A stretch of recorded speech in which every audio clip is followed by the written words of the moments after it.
Hey, what's going on? Imara Ifauyi here, coming to you live from the beautiful island of St. Croix, U.S. Virgin Islands. What's up, y'all? It's been a minute. Been taking a break from all this narc talk, but listen, let's talk about it, okay? First and foremost, there's no such thing as having a relationship with a narcissist. So stop, put it out of your head, okay? You cannot relate to somebody or something that doesn't actually have a self. So, according to a lot of the researchers, one of the specifically kind of standout things about narcissists is that they don't actually have a self. They have a true self that they have buried deep, deep, deep in their unconscious. Like that true self is just non-functional in their lives.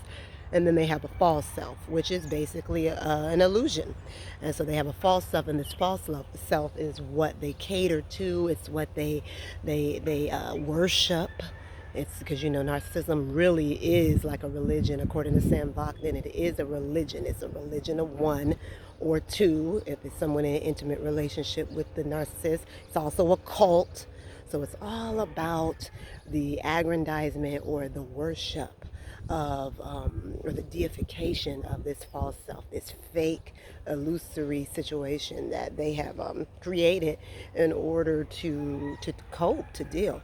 And so because they are empty vessels, they don't have a soul or very minimal, anything that would be akin to a soul. So that has been completely fragmented and destroyed through whatever they're dealing with from childhood. It could be trauma. A lot of times it's trauma. It could be spiritual. It could be brain damage. It's a lot of things. Low brain development. It's a lot of things that can impact one's life to make them function as a narcissist.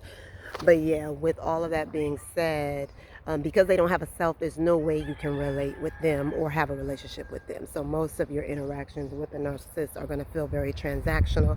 They're very fake. They, like to try to do things in order to get things. So there's no real actual exchange of energy and just, or any kind of like real altruism there, because they do things to get things, and what they want to get more than anything is your supply, your energy, your life force. So the price tag is very high. They really what they're giving you can't compare to what they're taking from you, because these are the ultimate highest level thieves you could ever imagine. And so what they're trying to do is suck you dry, suck you of your life force. They're empty inside. They have empty space inside. It's like a vacuum. It's like a black hole. And so they need your energy to fill that space. And so how do they get your energy? They get your energy by these, what I call fake crises. So they do the fake crises thing. They create all of this drama. They'll create drama over the most pettiest stuff you've ever seen in your life, and they'll create just a whole scenario where you go into this drama. You're feeling very emotional. You're engaging with them in a very negative way, because after a while of dealing with their nonsense, there's going to be levels of reactive abuse where you will start becoming abusive too, and mirroring them, which is what they really want, because they want to bring your energy down to their level. So if you're someone who likes to keep it cool and friendly and chill and have good vibes around you, most of the time they want to bring you out of that. They want you to come and stoop to their level. So they're going to create these fake crises.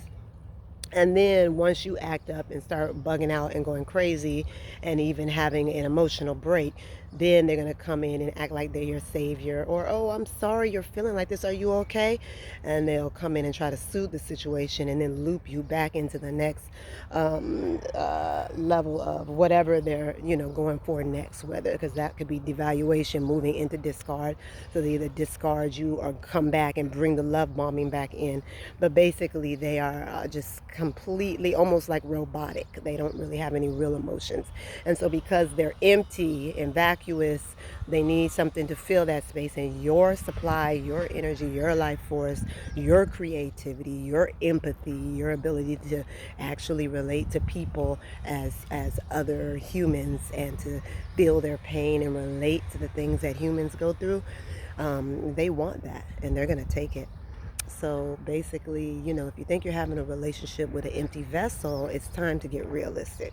There is no relationship, there is no relating, there is transaction, there is them keeping score in their head of everything they do for you or appear to do for you, so that they can come back in at the end and let you know, oh, you owe me. I did this, and this. You owe me. Okay, they are gonna come back and try to reap what they think they deserve, right? So, yeah, keep that in mind. And, the main thing is just know your own value, know your own worth. So, at the end of the day, these are beings that cannot relate, they cannot love, they're absolutely void of the capacity to love. There is no love. And so, to continuously think you're in something that is mutual, that is like they actually care or have an interest in it, it's time to let that go. They do not have an interest, they do not care. What they care about is continuing to maintain the facade of this false self that they create in order to cope in the world, and also in order to cope with the immense emptiness that they have on the inside. And one of the things that I learned recently, from Sam Bachman, is that there's almost levels of the not only comorbidity, so not only other mental health disorders tying into what they're dealing with as narcissists, but as a narcissism itself potentially being a cover or a front facade for a number of different disorders. So you're dealing with someone that is facade on top of facade, and at the end of the day, they might be dealing with levels of psychosis, levels of different depressive disorders, different mood disorders, different things that they're trying to mask with the mask of narcissism. So you're dealing with a masked person with a mask on top of a mask. So, I mean, I think, needless to say, as sad as it is, and as much as we want to have compassion for anyone who is living in such an isolated and sad world as them, the safest thing you can do is get the hell out of there and stay far away. Okay? Love y'all. Peace and love.